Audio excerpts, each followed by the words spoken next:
Salam sejahtera bagi kita semua, salam. Kita patut bersyukur kepada Tuhan karena Tuhan baik bagi kita semua. Haleluya. Pagi hari ini atau siang hari ini kita bisa berhimpun, memuji, membesarkan nama Tuhan. Saya percaya ini karena pekerjaan kuasa Roh Kudus. Haleluya. Karena ada banyak orang yang mungkin mau tetapi hari ini tidak ada di gereja, ya. Ada banyak anak-anak Tuhan yang tidak mampu untuk hadir beribadah kepada Tuhan. Kenapa? Saya percaya karena hal-hal itu terjadi karena Roh Kudus tidak membantu. Roh Kudus tidak jadi penolong dalam hidup mereka. Itu sebabnya mari kita terus berjuang supaya Roh Kudus terus menjadi penolong dalam kehidupan kita.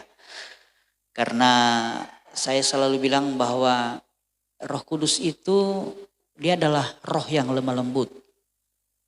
Dia bukan roh pendobrak. Jadi kalau saudara tidak mau, dia paksa untuk datang. Tidak, saudara. Kita perlu membuka hati agar supaya Roh Kudus bisa memimpin kita. Karena kalau kita tidak membuka hati, maka Roh Kudus juga akan pasif dalam hidup kita dan dia tidak berkarya di dalam kehidupan kita. Itu sebabnya kita harus terus belajar hal-hal yang penting di dalam kebenaran firman Allah. Dan kita harus berjuang untuk mempraktekannya agar supaya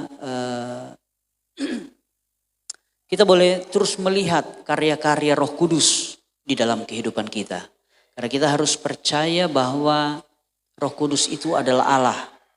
Dan karyanya itu adalah karya kealahan, bukan karya manusia. Jadi hal-hal yang ajaib, hal-hal yang besar, mujizat, itu adalah karya Roh Kudus.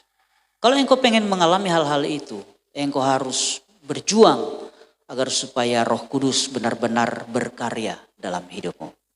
Nah, itu sebabnya pagi hari ini saya rindu kita akan belajar satu bagian firman Allah yang akan mengajarkan kita atau memberikan kita wawasan apa yang harus kita lakukan agar supaya Roh Kudus itu terus berkarya dalam hidup kita.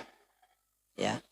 Karena kalau kita berjalan tidak selaras dengan kebenaran firman, itu kuasa Allah tidak akan nyata dalam hidup kita.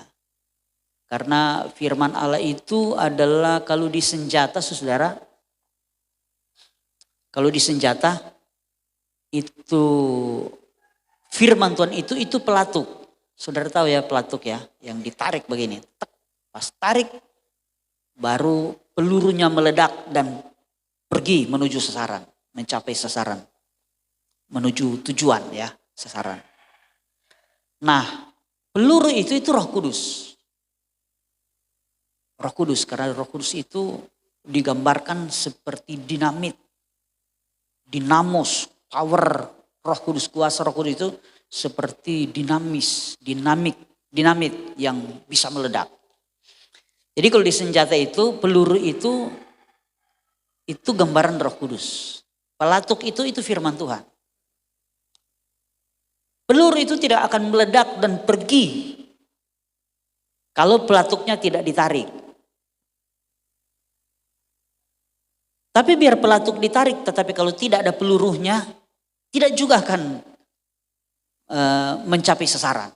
Tidak akan menemui kemenangan ya. Kalau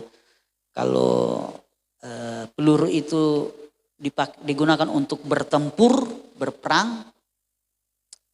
Nah, tidak akan mencapai kemenangan kalau salah satu unsur pelatuk dan peluru itu tidak ada. Harus kedua-duanya. Itu yang disebut dengan firman dan roh. Ya, saya selalu kasih ingat ya, bahwa waktu penciptaan dunia, kalau saudara baca di Kejadian 1 ayat 2 itu roh Allah. Roh Allah itu berbicara powernya Allah ya, kekuatan Allah, kuasa Allah itu roh. Itu roh Allah sudah ada. Sudah melayang-layang di atas permukaan air. Ya. Tetapi tidak terjadi apa-apa. Kapan terjadi sesuatu? Ketika Allah berfirman. Ketika Tuhan bilang jadilah terang, maka roh Allah itu, kuasa Allah itu bergerak dan membuat, menciptakan terang. Gitu ya. Jadi firman dan roh itu tidak bisa dipisahkan. Kalau kita cuma memilih salah satu, kita tidak akan mendapat sesuatu. Tidak bisa mengalami hal-hal yang dahsyat yang saya katakan tadi. Karya Roh Kudus itu ajaib. Itu tanda-tanda heran. Kesembuhan ilahi, mujizat, pertolongan, itu karya Roh Kudus. Karena Roh Kudus itu adalah Allah. Jadi hal-hal yang dikaryakan, hal-hal yang dikerjakan oleh Roh Kudus itu sifatnya itu keilahian. Kalau di dalam bahasa ilmiah itu metafisika, di luar fisik ini. Metafisika, sesuatu yang di luar jangkauan logika. Itu karya Roh Kudus, karena Roh Kudus itu adalah Allah. Jadi sekali lagi kalau kita pengen mengalami itu, kita harus izinkan Roh Allah berkarya dalam hidup kita. Di dalam usahamu, bisnismu, kalau selama ini bisnismu, usahamu, pekerjaanmu berjalan biasa saja, artinya itu sesuai dengan kemampuanmu, bukan karya Roh Kudus. Kalau karya Roh Kudus itu ada istilah yang populer di tahun 2000-an awal, itu pelipat gandaan. Itu karya Roh Kudus. Karya Roh Kudus itu pelipat gandaan.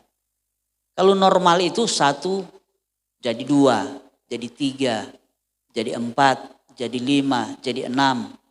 Itu normal. Semua orang, anak Tuhan, bukan anak Tuhan bisa melakukan hal yang sama. Tetapi kalau karya Roh Kudus itu pelipat gandaan. 1 jadi 2, 2 jadi 4, 4 jadi 8, 8 jadi 16, 16 jadi 32. Begitu seterusnya. Ya. Itu pelipat gandaan. Itu karya Roh Kudus. Nah kalau engkau pengen mengalami itu, sekali lagi, engkau harus benar-benar memberi hidup, membuka hati, supaya karya Roh Kudus itu berkarya dalam hidup. Maka engkau akan alami mujizat. Engkau akan mengalami pelipat gandaan. Engkau akan mengalami berkat-berkat yang sempurna dari Tuhan. Kalau Roh Kudus berkarya. Tapi kalau Roh Kudus tidak berkarya, ya kita hidup normal. Biasa, sama dengan orang lain. Tidak ada pelipat gandaan. Nah, Roh Kudus akan berkarya ketika ada firman dalam hidup kita. Karena Roh Kudus tidak bisa dipisahkan dari firman. Firman Tuhan itu harus ada di dalam hati kita. Kita harus punya keyakinan penuh terhadap firman. Kita harus percaya. Karena firman Allah itu akan berkarya dalam hidup kita dan menggerakkan kuasa Allah yang maha dahsyat itu. Itu sebesar iman kita. Saudara masih ingat perumpamaan yang diberikan oleh pendeta Reinhard Bonnke tentang iman. Iman itu seperti saklar, seperti sekring, ya, pembatas listrik, itu iman.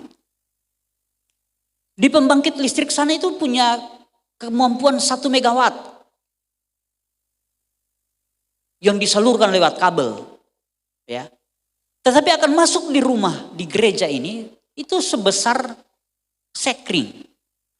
Kalau sekring kita pasang di situ cuma 2 ampere, kita hanya bisa menikmati 500 watt di gereja ini. Tetapi kalau kita pasang 10 ampere, kita akan menikmati listrik sebesar 2000 watt. Ya, 2200 watt di sini.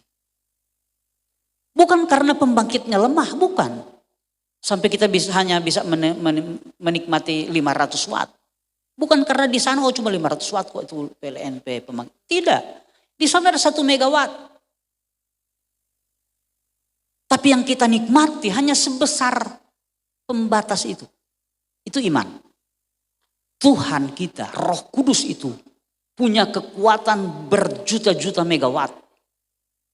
untuk mengubah hidupmu mengalami terobosan, mengalami pelipat gandaan, mengalami mujizat. Tetapi sebesar apa mujizat yang bisa kita nikmati? Sebesar iman kita. Kalau iman kita kecil, kita hanya bisa menikmati sedikit. Sedikit saja mujizat yang akan kita alami. Sedikit saja berkat-berkat Allah yang akan kita alami. Sedikit saja pelipat gandaan yang kita alami. Tetapi kalau imanmu besar, haleluya, engkau akan menerima kesempurnaan karya Roh Kudus dalam hidup kita. Itu sebabnya iman sangat penting. Nah, ini unsur-unsur penting saudara ya, di dalam kekristenan kita. Agar supaya kita bisa mengalami hal-hal yang ajaib. Karena kita semua ini memiliki janji. Saudara. Semua anak Tuhan itu punya janji. Ketika kita menerima Yesus sebagai Tuhan dan Juru Selamat. Percaya dia sudah mati di kayu salib. Menebus dosa kita. Kita ini adalah anak-anak Allah. Ahli waris kerajaan Allah. Itu janji Allah. Tapi tidak serta-merta semua itu akan kita terima, kita alami. Itu tergantung pertumbuhan rohani kita.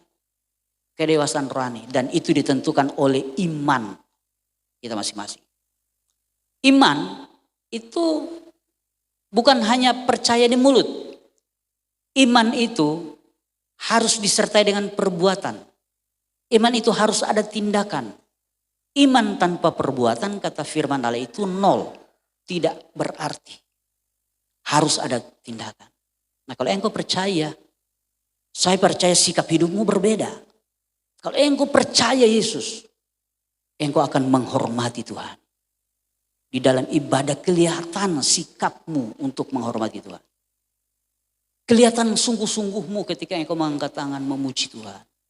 Itu percaya. Iman yang benar itu seperti itu. Kelihatan dari performance kita. Kelihatan dari penampilan kita. Kalau kita setiap hari mengeluh, itu pada dasarnya tidak punya iman. Tetapi kalau engkau bersyukur, itu punya iman. Dalam keadaan sulit, engkau terus bersuka cita. Kenapa? Karena engkau percaya Tuhan tidak pernah meninggalkan. Satu ketika Tuhan akan angkat hidup kita. Itu iman. Nah itu sebabnya sekali lagi mari siapkan hatimu. Buka hatimu untuk menerima firman Allah pagi hari ini. Karena sekali lagi firman Allah itu menentukan. Atau firman Allah itu akan menjadi pemicu ya. Untuk karya Allah lewat Roh Kudus itu berlaku dalam hidup kita. Soalnya kita harus belajar firman. Dan untuk menerima firman kita perlu iman. Kalau engkau sudah percaya, lakukan. Karena iman tanpa perbuatan itu tidak berarti. Ya, sebabnya kita akan belajar firman Allah pagi hari ini. Saya rindu sebelum saya lanjut, saya rindu kita akan membacakan beberapa ayat. Yang saya ambil di dalam 1 Korintus pasal yang ke-10. 1 Korintus pasal yang ke-10 kita akan membaca ayat 13 sampai ayatnya yang ke-21. 1 Korintus pasal 10 ayat 13 sampai ayatnya yang ke-21. Saya rindu kita akan bacakan bergantian. Ya di media sudah ada, yang tidak membawa Alkitab bisa ikuti di media. Saya akan membaca ayat 13, Bapak Ibu Saudara sekalian membaca ayat 14, kita bergantian sampai ayat yang ke-21. Saya mulai membaca ayat 13 dari 1 Korintus pasal 10 berbunyi demikian. Pencobaan-pencobaan yang kamu alami ialah pencobaan-pencobaan biasa yang tidak melebihi kekuatan manusia. Sebab Allah setia dan karena itu ia tidak akan membiarkan kamu dicobai melampaui kekuatanmu. Pada waktu kamu dicobai, ia akan memberikan kepadamu jalan keluar sehingga kamu dapat menanggungnya.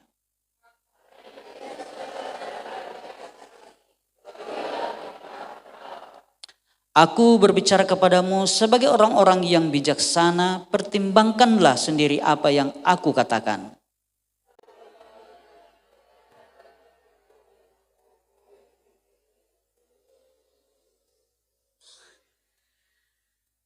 Karena roti adalah satu, maka kita sekalipun banyak adalah satu tubuh. karena kita semua mendapat bagian dari roti yang satu itu.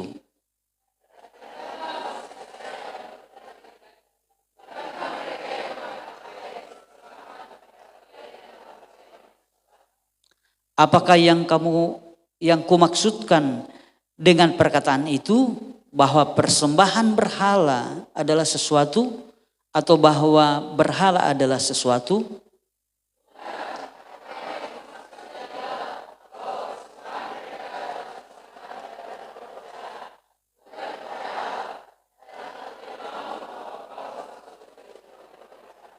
Kamu tidak dapat minum dari cawan Tuhan dan juga dari cawan roh-roh jahat. Kamu tidak dapat mendapat bagian dalam perjamuan Tuhan dan juga dalam perjamuan roh-roh jahat. Puji Tuhan, silakan duduk Bapak Ibu Saudara sekalian. Ayat-ayat ini ditulis oleh Rasul Paulus kepada jemaat yang ada di Korintus. Waktu itu, Saudara. Kenapa? Karena waktu itu kota Korintus itu adalah salah satu kota metropolitan di zaman ini, di zaman penulisan Alkitab ini. Dan namanya kota metropolitan itu berkumpul semua orang. Kemudian kota Korintus ini adalah kota yang menyediakan banyak kuil-kuil penyembahan berhala, ya. Dan mereka punya tradisi, saudara, agar supaya mereka meminta berkat dari dewa-dewa mereka. Itu mereka suka membuat perjamuan-perjamuan di kuil-kuil itu.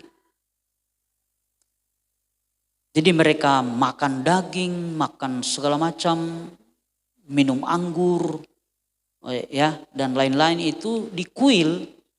Agar supaya mereka agar supaya ketika mereka berdoa kepada dewa-dewa, dewa mereka itu memberikan hujan, memberikan rezeki dan lain sebagainya. Supaya mereka, istilahnya kalau orang Kristen itu mereka diberkati, ya seperti itu ya. Itu berhala-berhala di Korintus itu banyak, di sudut-sudut kota, di gunung-gunung itu banyak.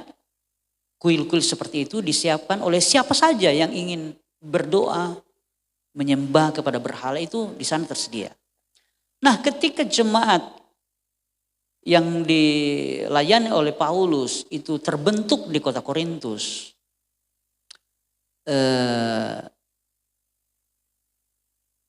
ada sebagian jemaat Kristus, ya, jemaat Tuhan yang bertobat menerima Yesus, mereka belum atau serta-merta meninggalkan kebiasaan itu.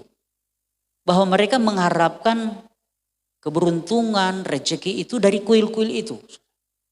Misalnya mereka habis mengadakan perjamuan di tempat ibadah, itu mereka juga melakukan perjamuan di sana. Karena memang saudara, iblis itu memang suka meniru, ya. Sebenarnya iblis itu tiru dari Tuhan, ya. Jadi supaya manusia menyembah dia, itu dia bikin lagi anak buahnya itu untuk mengadakan hal yang sama dengan yang dilakukan oleh Tuhan. Supaya mereka, iblis biasa suka begini. Iblis punya kebiasaan itu adalah menipu, ya, menipu. Jadi dia tipu anak-anak Tuhan supaya, oh ya percaya ini juga ada kuasa. Ini ada kuasa. Nah, saya melihat di daerah kita juga banyak seperti itu. Sudah Kristen, habis perjamuan Tuhan, dia pergi Pak di sana, minta keberuntungan. Itu menyembah berhala. Anak-anak Tuhan tidak boleh seperti itu. Ketika engkau sudah menjadi milik Kristus, engkau tidak boleh berpikir untuk mencari pertolongan, mencari rezeki, mencari keuntungan di tempat-tempat lain selain kepada Tuhan. Kalau engkau belum diberkati, itu bukan berarti Tuhan tidak mampu memberkati engkau. Kalau apa yang engkau minta kepada Tuhan belum dijawab oleh Tuhan, bukan berarti Tuhan tidak mampu. Dan engkau harus mencari di tempat lain. Tidak. Tuhan sementara menyekolahkan engkau. Menyekolahkan kita semua. Karena begini saudara. Seperti saya katakan tadi. Semua anak Tuhan yang percaya kepada Tuhan itu punya janji. Yang ada di dalam kitab itu janji bagi kita semua yang percaya kepada Tuhan. Yang sudah ditebus oleh darah Yesus. Seperti bangsa Israel. Bangsa Israel ketika ditebus oleh Tuhan dari tanah Mesir. Semua mereka yang keluar itu punya janji yang sama. Itu akan masuk ke tanah Kanaan. Tanah Kanaan yang berlimpah-limpah dengan susu dan madunya. Tanah Kanaan itu bagi orang Israel itu merupakan janji diberkati. Ya. Jadi mereka dijanjikan untuk diberkati. Tetapi apakah ketika mereka keluar dari tanah Mesir langsung di tanah Kanaan? Oh tidak. Tuhan sekolahkan dulu mereka. Lewat apa? Lewat padang gurun. Itu sebabnya ada banyak hamba Tuhan bilang bahwa padang gurun itu adalah sekolah kehidupan. Itu benar. Karena untuk hidup diberkati, itu ada beban di sana. Banyak orang ketika diberkati meninggalkan Tuhan. Banyak orang ketika diberkati dia mengandalkan berkat-berkat itu. Tidak mengandalkan Tuhan lagi. Bahkan menyembah berkat itu. Tidak sedikit anak-anak Tuhan. Kalau di Lirung kita bersyukur. Karena di Talaut ini kita punya adat hari Minggu itu tidak boleh bekerja. Tapi kalau di kota kan tidak ada larangan itu. Banyak anak-anak Tuhan di kota. Hari Minggu tidak datang di ibadah. Mereka buka toko. Mereka bekerja. Cari uang. Apa artinya? Mereka menyembah uang. Mereka menomorsatukan uang daripada Tuhan. Itu sama dengan menyembah. Jadi uang itu jadi berhala bagi mereka. Nah kita anak-anak Tuhan harus terus menjaga hati. Bahwa Tuhan harus terus nomor satu dalam hidup kita. Haleluya. Nah hari ini kita akan mengadakan perjamuan Tuhan. Kita harus tahu rahasia di dalam perjamuan Tuhan. Karena tadi dari pembacaan yang sudah kita bacakan, Rasul Paulus menjelaskan bahwa ketika orang-orang Korintus itu mengikuti perjamuan roh-roh jahat ya, makan minum dari perjamuan roh-roh jahat itu pada dasarnya mereka bersekutu. Bersekutu ini artinya menjadi satu, bersatu. Bersekutu, bersatu dengan roh jahat. Karena ketika orang-orang bersatu dengan roh jahat, maka roh jahat ini akan punya peran yang besar dalam kehidupan mereka. Bisa saja kalau mereka sakit disembuhkan oleh roh jahat. Bisa saja ketika mereka bangkrut dipulihkan oleh roh jahat. Tetapi saudara harus tahu, roh yang namanya roh jahat itu tujuannya jahat. Dan tujuan roh jahat itu selalu menghancurkan hidup kita manusia. Itu sebabnya tidak kurang orang-orang yang bersekutu dengan roh jahat dan mendapat istilahnya rezeki dari roh jahat. Itu hidupnya hancur-hancuran. Ya, mungkin di Lirung sini kurang kesaksian itu ya. Saya belum pernah dengar kesaksian itu, tapi di Bekasi saya banyak dengar kesaksian. Ketika mereka mengandalkan roh jahat di dalam berdagang, di dalam membangun keluarga, oh hancur sudah. Ada kesaksian satu bapak dia di Bekasi. Dia waktu mau menikah, dia pakai ilmu-ilmu. Dia pakai ilmu kalau di sana DP nama ilmu pelet. Pelet itu cewek yang dia suka. Pelet. Dan iblis itu punya kekuatan sudah ya. Punya kuasa. Akhirnya jadi menikah mereka. Tetapi saudara baru 2 minggu. Soba kudusu dorong dua. Orang tua sudah boleh atasi. Tiap hari bakalai. Tidak ada damai sejahtera. Beruntung saudara dia punya teman anak Tuhan. Dia latar belakang Buddha. Punya teman anak Tuhan. Dan diajaklah dia. Karena dia suka curhat ya. Dia curhat, aduh kita siksa. Kita kira kambing itu sedap. Ternyata kambing itu lebih susah dari neraka. Menurut pengakuan dia. Jadi di neraka itu so siksa. Marmok kambing itu lebih siksa dari neraka. Dia bilang. Saking siksanya. Tertekan. Lahir batin, fisik. Kalau dorong dua bakalae. No istrinya juga susah berani. Nama juga dikuasai oleh roh jahat ya. Berani. Jadi baku lempar. Jadi kalau dia banting piring. DP istri lagi banting piring. Kalau dia lempar dengan gelas. DP istri lempar dengan gelas lagi. Baku lempar dulu. Jadi benjol-benjol. Makanya dia bilang lebih siksa dari neraka kalau kawin. Dia curhat di temannya. Dan temannya ini anak Tuhan.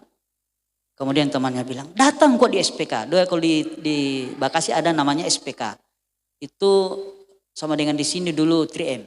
Itu program pemulihan. Ya, pemulihan. Datang. Baru hari pertama saudara dia ikut SPK. Padahal ini orang Buddha saudara, bukan orang Kristen, orang Buddha. Baru hari pertama dia masuk, ini laki-laki saudara ya, laki-laki. Hari pertama ikut di kelas itu saudara. Dia menangis dari awal sampai akhir. Saudara boleh bayangkan, hatinya itu hancur. Laki-laki kalau menangis, itu DP hati memang so hancur berkeping-keping itu. Saking DP sakit hati saudara. Sakit hati luar biasa. Air mata meleleh dari awal sampai akhir. Hancur hidupnya. Dan akhirnya saudara singkat cerita dia dipulihkan di SPK. Dia sudah jaga, so istilahnya dia, kalau kita kan habis SPK ada pesan. Ya habis CG istilahnya. Habis CG itu ada pesan. Semua peserta CG. Siapapun yang menyakiti hatimu. Kembali dari tempat ini harus pergi cari orang itu dan minta maaf. Itu pesan di dulu 3M juga begitu kan di sini. Harus cari orang yang bikin sakit hati pengana, pengana minta maaf pada dia. Seperti itu. Dan ini bapak ini sudah. Pulang saudara dari MSCG. Pertama dia cari istrinya. Karena dia sakit hati sekali pada istri.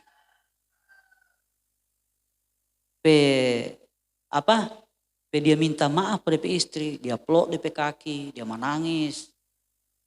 Dia minta maaf, minta ampun karena selama ini dia tidak jadi suami yang baik. Akhirnya saudara, DP istri pertama bingung.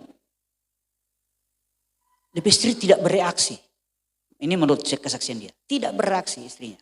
Berdiam seperti patung, bingung. Kaget tuh. Biasa jaga lempar dengan gelas kayak ini. Baplok di kaki. Gitu ya. Dia minta maaf. Minta ampun. Istrinya bingung. Akhirnya serta malam semua tidur. DP istri penasaran. Dia tanya, kenapa? Sobar rubah begini. Kamu kok kenapa biasa kasar? Kok ini kok bisa nangis di kaki saya? Istrinya bingung. Tanya. Dia cuma jawab begini, saya sudah ketemu dengan Tuhan. Istrinya juga Buddha, sudah ya. Mereka orang Buddha. Padahal mereka punya toko. Kalau mau bilang masalah ekonomi, nggak ada masalah orang. Cuma itu ego sangat tinggi.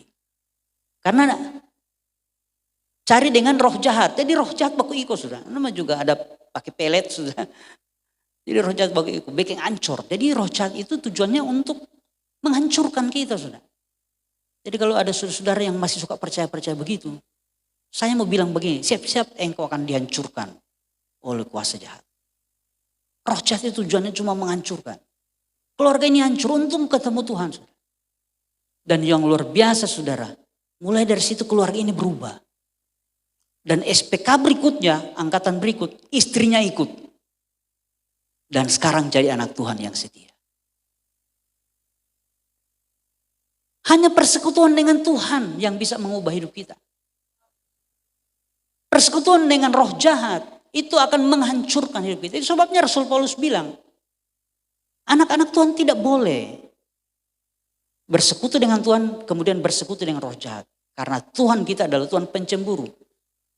Kalau kita bersekutu dengan Tuhan dan bersekutu dengan roh jahat, maka Tuhan akan undur. Dia tidak akan berkarya dalam hidup kita. Isu hidup kita akan terus hancur. Karena roh jahat yang berperan dalam hidup kita.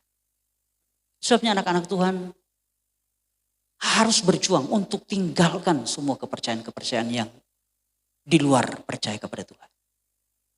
Karena itu yang menghancurkan kita. Dan itu yang menghalangi Roh Kudus berkarya dalam hidup kita. Kalau sampai hari ini Roh Kudus belum berkarya dalam hidupmu. Hidupmu biasa-biasa bahkan cenderung menuju kehancuran. Engkau harus koreksi hidupmu. Mungkin di hatimu bukan cuma Tuhan. Mungkin di hatimu ada percaya-percaya yang lain-lain. Kita harus tinggalkan itu. Tuhan mau hari ini kita harus ambil keputusan. Yang kita percaya cuma satu. Yaitu Tuhan Yesus Kristus. Haleluya. Dialah penguasa tunggal dalam hidup kita. Kita tidak boleh menyerahkan hidup ini di dalam persekutuan-persekutuan yang lain. Termasuk persekutuan dengan dunia. Ada banyak orang yang mengejar hal-hal duniawi. Itu sama sudah. Itu juga berhala. Ketika engkau mengutamakan hal-hal duniawi, kemewahan, kesenangan duniawi. Dibanding dengan Tuhan. Bersekutu dengan Tuhan. Oh, itu berbahaya sudah. Kalau engkau lebih senang main game sepanjang malam dibanding berdoa. Oh, engkau siap-siap engkau akan dihancurkan oleh kuasa jahat. Ibu-ibu lebih senang berbelanja. Menghibur diri. Ya. Mulai buka kan sekarang mau belanja kan nyada susah sudah. Tinggal buka aplikasi. Lebih suka media sosial dan lain sebagainya daripada berdoa kepada Tuhan.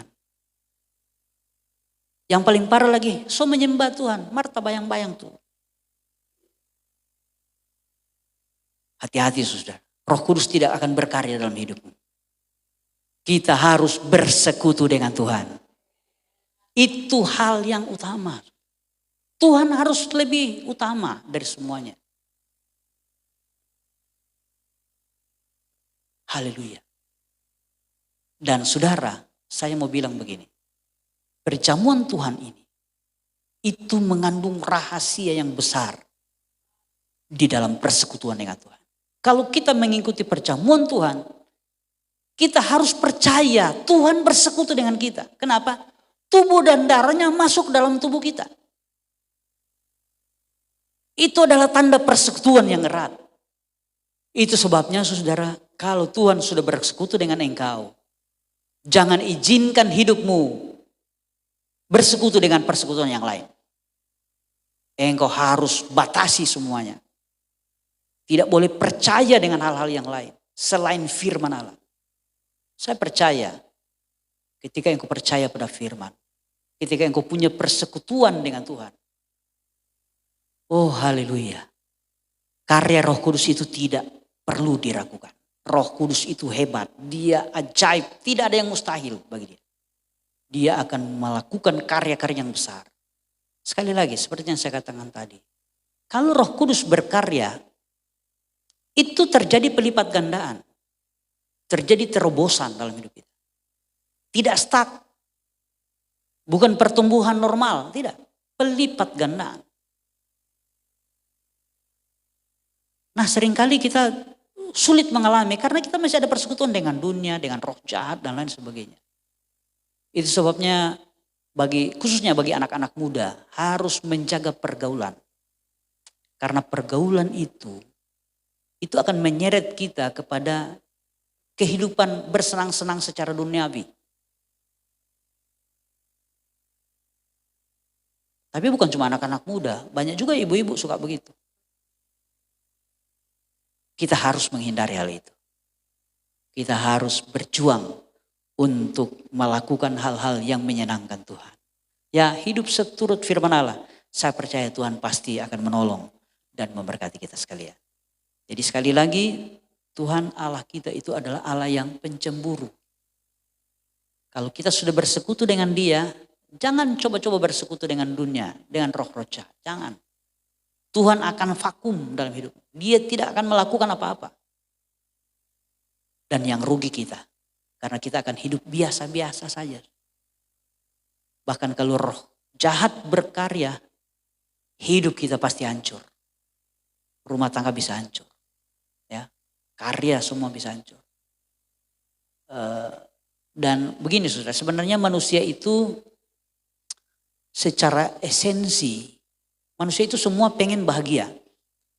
Cuman biasa iblis suka melenceng bahwa kebahagiaan itu ada di dalam kekayaan atau jabatan atau sebuah hal-hal yang duniawi sifatnya.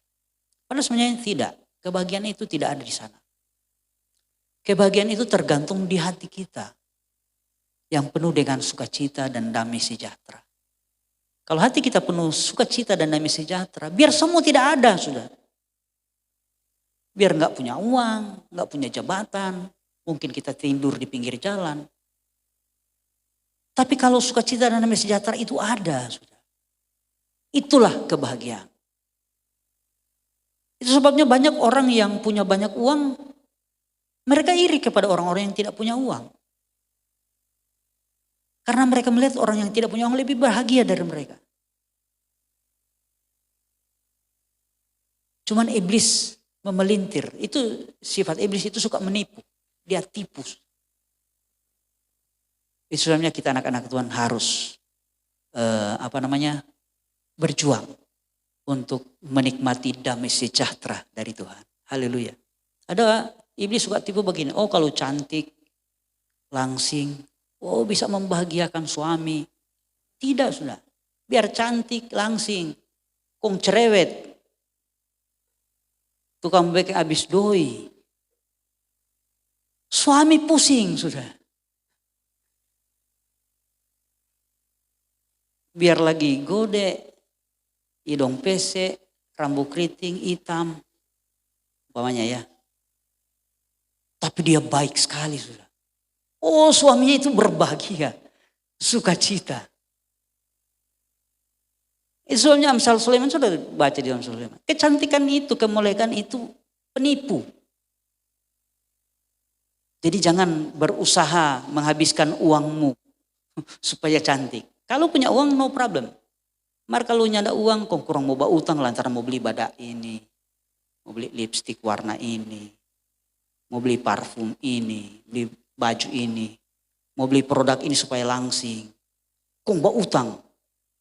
Tiap bulan tetangga jaga berdatang batagi. Itu nyanda mau bahagia. Kalau yang kau punya diizinkan Tuhan untuk menikmati itu, nyanda masalah. Itu berkatmu. Tetapi kalau tidak, jangan berpaksa sudah. Nanti hilang damai sejahtera. Karena kita tidak mengutamakan Tuhan di atas segalanya. Kita harus terus mengutamakan Tuhan. Karena saya percaya ketika kita mengutamakan Tuhan, hal-hal yang indah, yang dari Tuhan, karya-karya Roh Kudus yang luar biasa dan ajaib, itu akan mengerjakan sukacita dan damai sejahtera dan akan membuat hidup kita bahagia. Ya, ada orang berpikir kalau berumah tangga baru bahagia. Kalau nyandak berumah tangga, nyandak bahagia. Tidak juga sudah. Saya sudah cerita di sini. Ada satu ibu. Waktu di acara di Jakarta ada istilah wanita bijak. Di satu retret wanita bijak. Kong ada satu orang pembina tanya kepada anak binaannya. Kalau Tuhan, apa yang kamu inginkan untuk hidup yang masa datang?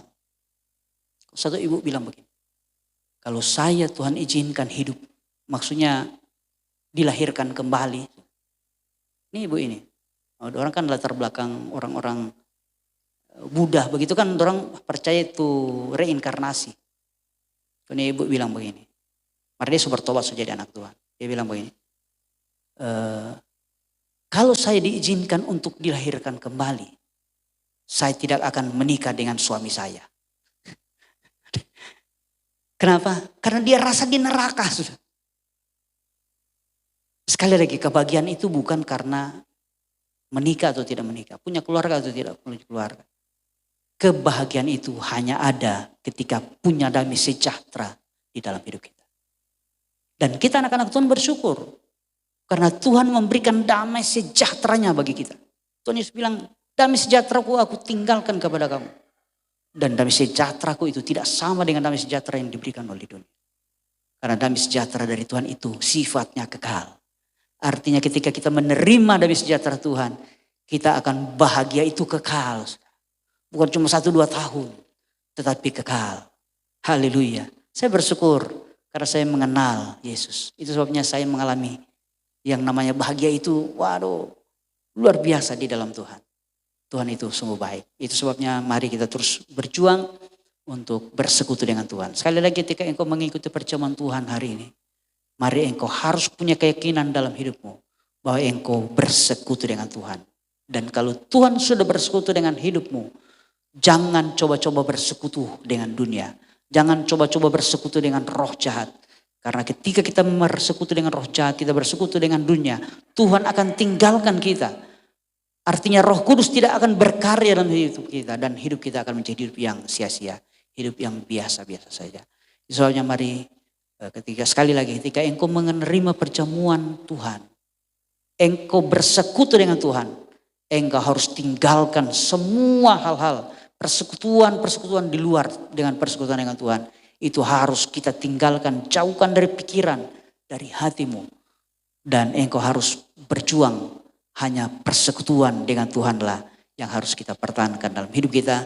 Karena percayalah ketika kita bersekutu dengan Tuhan, maka Roh Kudus akan terus berkarya dalam hidup kita. Hidup kita akan menjadi hidup yang luar biasa, hidup yang diberkati Tuhan. Kita akan mengalami terobosan, kita akan mengalami pelipat gandaan, kita akan mengalami mujizat, kita akan mengalami kesembuhan ilahi. Dan semua hal-hal yang dahsyat yang dikerjakan oleh Tuhan seperti yang ada dalam Alkitab, itu akan kita alami. Dan itulah kebahagiaan yang sejati yang disiapkan oleh Tuhan bagi setiap kita anak-anak Tuhan yang sudah ditebusnya dengan darahnya yang mahal. Puji Tuhan, itu sebabnya mari kita siapkan hati kita. Kita akan langsung masuk di